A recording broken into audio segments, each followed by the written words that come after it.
Training लिया है, सेना में है, लेकिन इस प्रसंग पर वो ये धैर्य दिखाते हैं, वो ये हिम्मत दिखाते हैं, वो ये साहस दिखाते हैं, वो ये समर्पण दिखाते हैं। उस परीक्षा की घड़ी में वो 100% मार्क्स लेकर उत्तीर्ण होंगे और इसलिए उनको उत्तम गति तो प्राप्त होती ही है, लेकिन वो हमारे लिए अनुकरणीय उदाहरण बनते हैं और हम इसीलिए उनका स्मरण करते हैं। दुनिया में इतने लोग जीते, अपने देश में भी इतने सारे लोग जीते, बड़े बड़े लोग भी हैं, लेकिन अपने बच्चों को हम सबकी कहानियां नहीं बताते। अपने बच्चों को हम उनकी कहानियां बताते हैं जिन्होंने देश के लिए, समाज के लिए कुछ भला काम करने में अपनी जिंदगी खपा दी और अगर प्रसंग आया तो मृत्यु का भी वर्ण किया। ये एक बात है, वो हमको जोड़ती है सबको। हमारे देश में इतनी सारी भाषाएं हैं, लंबा चौड़ा देश है, बहुत प्राचीन परंपरा है, तो भाषाएं तो अनेक होनी ही है। हर एक आदमी का अपना अपना बुद्धि, अपना अपना दिमाग रहता है, अपनी अपनी सोच रहती है, तो पूजा परंपरा संप्रदाय पंथ अनेक होने ही है। खान पान रीति रिवाज भूगोल के अनुसार बदलते हैं, अन्न पानी उसके अनुसार बदलता है। ये सारी विविधताओं के होने के बावजूद अपना देश हजारों वर्षों से एक देश के नाते चल रहा है और हम एक राष्ट्र है, एक समाज है। इसके लक्षण मिलते हैं। जैसे कोई विदेश हमला करता है हमारे देश पर, चीन ने किया था, पाकिस्तान ने किया था, अभी भी खतरा तो बना है। तो क्या होता है, देश के सब लोग आपस में लड़ना भिड़ना छोड़ देते और जब तक वो खतरा है तब तक एक बनकर खड़े थे, क्योंकि मूल में ये एकता हमारी है। उसका आधार क्या है? हम सब लोग अपने देश से भक्ति करते हैं, केवल प्रेम नहीं करते, हम भक्ति करते हैं। हम उस समय ये नहीं सोचते कि देश ने हमको क्या दिया, देश ने कुछ नहीं दिया हो तो भी हमको देना ही देना है, क्योंकि हम सोचते हैं देश ने हमको ये नहीं दिया, वो नहीं दिया, लेकिन वास्तव में देश ने ही हमको सब कुछ दिया है। देश ने ही दिया है। ये हमारा शरीर बना है तो यहाँ के मिट्टी में उपजा हुआ अन्न खा के, यहाँ के नदियों का पानी पी के बना है, यहाँ की हवा से हम सांस भरते हैं, यहाँ की मिट्टी का जो खाते हैं उसी से अपना रक्त बना है, यहाँ की परंपरा के संस्कार हम सब लोगों पर है। इतनी विविधता होने के बाद भी, इतनी विविधता होने के बाद भी हम लोग एक बात मानते हैं कि भाई पराई महिला माता समान होती है, पराया धन अपने को नहीं चाहिए, अपनी मेहनत का हम खाएंगे, शॉर्टकट से अधिक ऐसा नहीं चाहेंगे।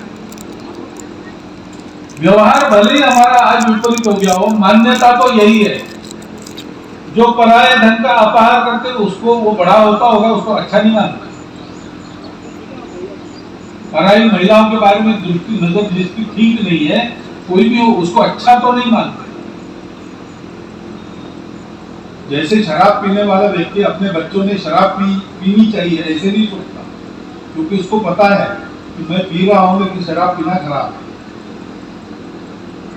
वैसे मान्यता तो हमारी यही है और हम कहते हैं कि वे अपने को जिस बात से तकलीफ होती है उस वैसा दूसरों के साथ मत करो। ये पूरे देश में है, पूरे देश में है। पहले अपना देश एक था, बाद में उसके टुकड़े हो गए, लेकिन वो जो एक अपना देश था, आज कोई भी देश हो वो वहां भी यही है।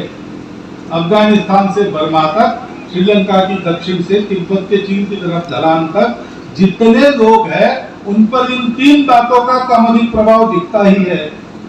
उनकी पूजा कोई भी हो, उनकी भाषा कोई भी, कुछ भी हो, वस्तु स्थिति। ऐसे ही ऐसा जीवन जीने वाले जो लोग हैं वो उनके आदर्श है, वो उनके गौरव है, उनकी कहानियां बताई जाती, उनके जैसा होने का प्रयास होता है, बच्चों पर उनके जीवनों के संस्कार डाले जाते। और तीसरा और मुख्य ये है, इसमें कम अधिक होगा, परंतु अपनी इस मातृभूमि भारत के प्रति प्रेम भक्ति सर्वत्र है, ऊपर से कुछ भी दिखता हो। जैनुल जी, आपके पिताजी के ऊपर एक किताब लिखी गई है, मेरे पापा परमवीर। कहा यह जा रहा है कि आपसे सारी जानकारी लेकर एकत्रित की गई है और उस पर एक आधारित फिल्म बनाई जा रही है।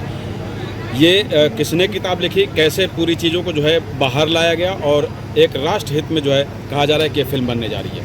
जी देखिए, परिचय के साथ। मैं आर्मी से रिटायर हूँ और जब मैं रिटायर हो गया तो मेरे दिमाग में आया कि मैं अपने पापा के ऊपर एक फिल्म बनाऊँ, और उस ख्याल से मैं बॉम्बे गया और अच्छे डायरेक्टर प्रोड्यूसर की तलाश में मैं रहा और मुझे विक्रम जी मिले और इनके थ्रू ये फिल्म बनाने का मैंने काम शुरू किया। दिमाग में आया कि पहले एक पुस्तक लिखी जाए, मेरे पापा परमवीर, उस पर ये आधारित फिल्म हो ताकि कहीं से कोई ऐसी गलती न हो जिसकी वजह से दिक्कत है। पुस्तक लिखने के लिए श्रीनिवासन जी ने आपसे अप्रोच किया था कि आप स्वयं गए थे क्या, कैसे? नहीं, विक्रम जी से हमने कहा, विक्रम जी और श्रीनिवासन जी से संपर्क करके और आग्रह किया कि पुस्तक को आप।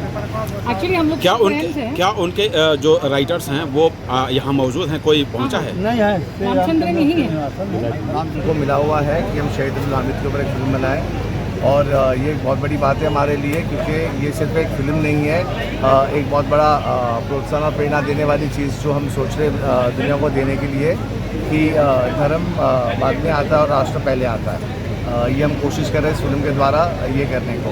1-1.5 साल लगेगा फिल्म को बाहर आने के लिए, एंड उसकी अपडेट और प्रोग्रेस चालू है। सर, अगर हम बात करें तो परमवीर चक्र विजेता वीर अब्दुल हमीद पे फिल्म बनाने की सोच कैसे आई, क्या प्रेरणा मिली, कैसे आप गाजीपुर तक पहुँचे? जब मुझे जैनुल साहब मिले, उन्होंने मुझे बताया चीज़, तो मुझे जो चीज़ अच्छी लगी उनकी, उस टाइम पे देश में बड़े अजीब से वातावरण चल रहे थे, मुझे लगी कि ये फिल्म जो है जो पूरे देश को सही जोड़ेगी। सर, देखा जाए एक तरह से तो ये किताब किसी और ने लिखी है, क्या उस किताब पे श्रीनिवासन जी के आधारित आप फिल्म बनाएंगे? जी, श्रीनिवासन डॉक्टर साहब जो है रामा जी, उनकी किताब के बेस के ऊपर फिल्म बनी है। जैनुल साहब ने अपनी ज़बानी बोली है, श्रीनिवासन जी ने लिखी है, इन्होंने बोली है, और डॉक्टर साहब ने लिखी है, रामा जी ने, और उसके आधारित हम फिल्म बना रहे हैं। सर, ये पुस्तक के बारे में कैसे जानकारी हुई आपको कि इस पर फिल्म बनानी चाहिए? पुस्तक के बारे में कैसे जानकारी, ये सब इकट्ठे की इंडस्ट्री में पता चल जाता है ना, क्या है क्या नहीं होता। सर, परमवीर चक्र अब्दुल हमीद के बारे में कौन नहीं जानता, तो जानकारी तो जायज़ होती है ना। कैप्टन मकसूद गाजीपुरी साहब, आज जो है आपने पुस्तक का जो आपने भेंट किया है संघ प्रमुख मोहन भागवत को, कौन सी पुस्तक थी और भारत के मुसलमान, आप बता रहे थे कि पुस्तक का नाम है, तो किस तरह का पुस्तक है उसके बारे में बताएं। ये पुस्तक जो है आज़ादी 75वीं आज़ादी का अमृत महोत्सव भारत का मुसलमान, इसी मौके पर लिखी गई है।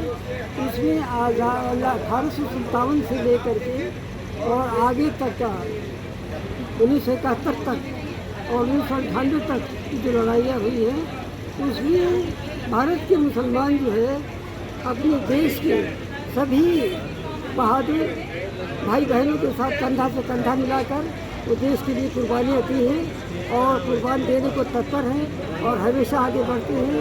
मिसाल के लिए जिसकी गाजीपुर की शान है परमवीर चक्र वीर अब्दुल हमीद और ब्रिगेडियर उस्मान, तो दोनों का भी तमाम चीज़ें गाजीपुर के जितने भी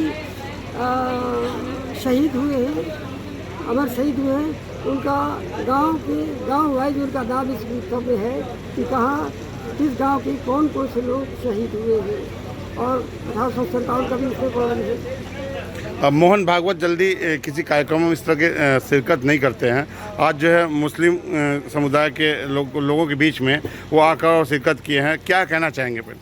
ऐसा नहीं है, भागवत जी की कई स्पीच हमारी पुस्तक में है, जबकि हमें तो पता नहीं था कि आज दर्शन हुए।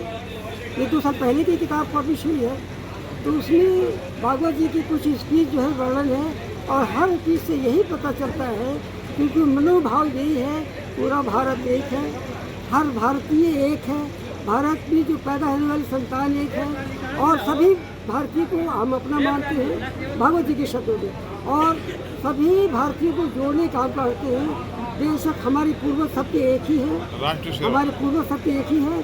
धर्म का मामला है, धर्म अलग अलग हो सकता है, लेकिन भारतीयता सबकी एक है। इसी पर भागवत जी का पूरा जोर है, और भागवत जी के किसी भी भाषण में ऐसा नहीं लगता तो किसी भी तरह से मुसलमानों के साथ दूरी बनाएगी, बल्कि मुसलमानों के साथ ज़्यादा से ज़्यादा जुड़ने का उनका प्रयास है, और प्रयास करते रहेंगे। अगर आप ये वीडियो YouTube पर देख रहे हैं तो हमारे चैनल को सब्सक्राइब करें और बेल आइकन को दबाना ना भूलें। अगर आप Facebook पर ये वीडियो देख रहे हैं तो हमारे पेज को लाइक करें।